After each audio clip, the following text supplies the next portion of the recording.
Erling Haaland. Real Madrid 3-3 Manchester City FC Man City. Hier soir, le Real Madrid et Manchester City se sont neutralisés en un quart de finale aller de l'UEFA Champions League. Les deux équipes se sont quittées sur un 3-3 fabuleux.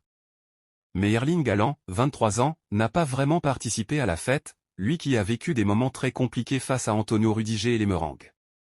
Mais pas seulement. En effet, The Sun rapporte que le Norvégien était en colère contre l'arbitre de la rencontre, François Le Texier. Le média anglais explique qu'à la mi-temps, l'homme au sifflet a giflé sans se rendre compte le Norvégien qui arrivait derrière lui pour se rendre au vestiaire. Un geste qui n'était bien évidemment pas du tout volontaire.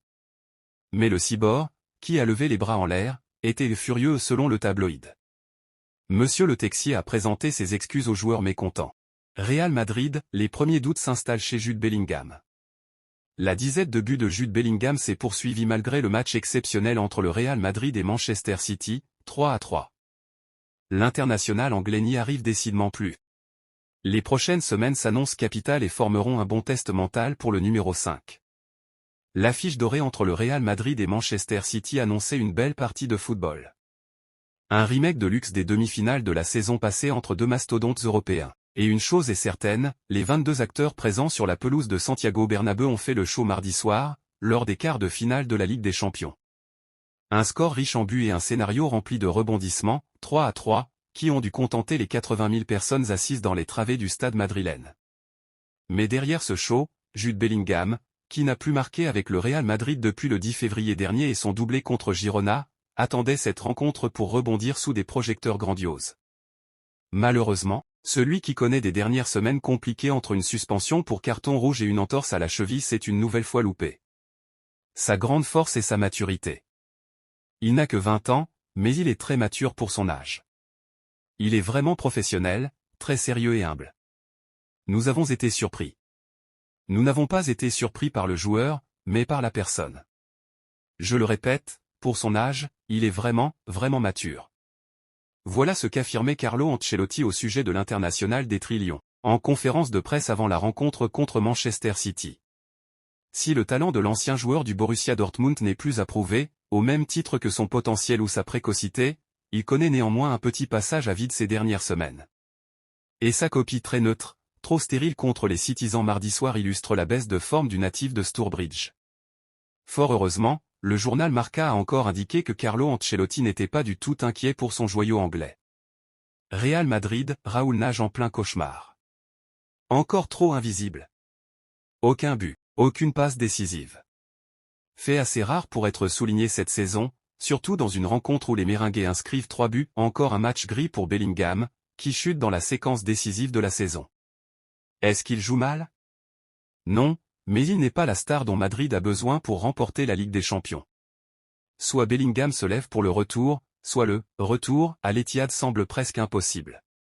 Contre City, il a essayé, mais il a manqué d'énergie et d'étincelles, a analysé le quotidien espagnol Marca, dans son débrief d'après-match. Dans l'émission Carrusel Deportivo, diffusée sur les ondes de la Cadena Ser, le consultant et ancien joueur du Real Madrid, Álvaro Benito, a froidement analysé la copie amère de l'anglais de 20 ans. PSG-Barça, Jules Koundé s'agace avec Kylian Mbappé.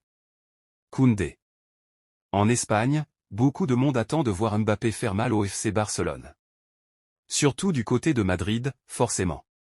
En conférence de presse avant ce choc entre Catalans et Parisiens, Jules Koundé a été interrogé à plusieurs reprises sur le futur madrilène. Et au bout d'un moment, il n'a plus hésité à montrer son agacement. On verra quel plan a l'entraîneur. Mbappé, je le connais bien parce que je joue avec lui en sélection, c'est un joueur qui fait la différence.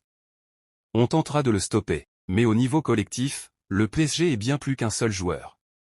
Dembélé et Mbappé sont de grands joueurs, ils ont la capacité d'éliminer facilement leurs adversaires, a-t-il d'abord lancé, répondant à 2 questions sur le Bondinois, avant d'être encore relancé, vous avez beaucoup de questions sur Mbappé, rire.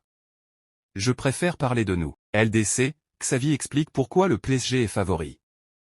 Le choc PSG-FC Barcelone comptant pour les quarts de finale de la Ligue des Champions approche à grands pas. Sur le papier, les deux équipes sont assez proches et les deux entraîneurs se renvoient la balle pour faire de l'autre le favori de cette double confrontation.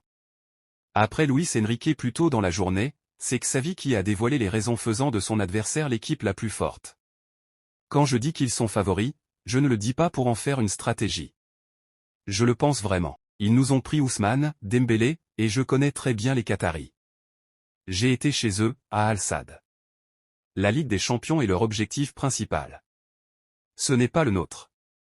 Nous sommes une équipe en construction, affirme le coach catalan en conférence de presse, à quelques heures du coup d'envoi. FC Barcelone, Joao Félix revient sur sa relation avec Xavi.